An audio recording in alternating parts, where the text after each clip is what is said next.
Je vous dis qu'il y a un projet politico-stratégique qui est, de manière fondamentale, de s'assurer que la succession du président profite à la France. D'accord. Et cette France-là a passé un deal avec des forces politiques et géo-ethniques internes au Cameroun. Il faut bien comprendre ça. C'est ce que j'ai appelé l'axe nord-ouest.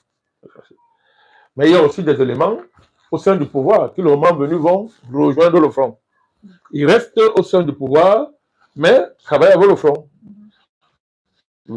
D'abord, vous avez vu il y a une querelle qui est sortie entre M.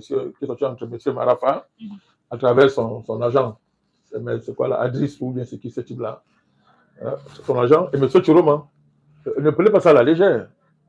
Ne prenez pas ça à la légère. Donc, ce n'est qu'un élément, il y en a d'autres comme ça.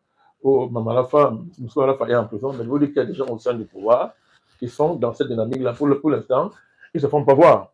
Donc, le projet, il est clair. Ce projet-là doit créer les conditions pour que l'association du président Biya profite à la France et à ses agents locaux.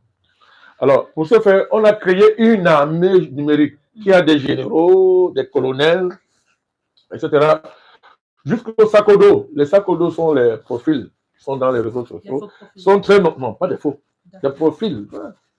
Ils sont les trolls. Et même des animateurs de profils qui sont visibles, ils sont là. On les voit, on les connaît. Ils sont nombreux. Alors, donc ceux-là sont censés de pilonner mentalement l'opinion publique camerounaise par un discours consistant, je répète encore, à faire du Cameroun un enfer, où la vie c'est un enfer, où ceux qui vivent au Cameroun sont des survivants d'une autre espèce, qui viennent d'une autre planète, parce que toute vie n'est pas possible au Cameroun à l'heure actuelle. Donc le régime serait un régime, serait le régime le plus dictatorial qui puisse exister au monde. Les populations sont écrasées, elles ont besoin du salut. Donc, le salut étant demandé, il y a des sauveurs qui viennent proposer ça au Cameroun. Et le sauveur essentiel, c'était M. Kanto. Maintenant qu'il a perdu la bataille de la candidature, on est en train de restructurer, n'est-ce pas, cette offre-là dans le cadre d'une éventuelle coalition dans laquelle il jouerait un rôle central.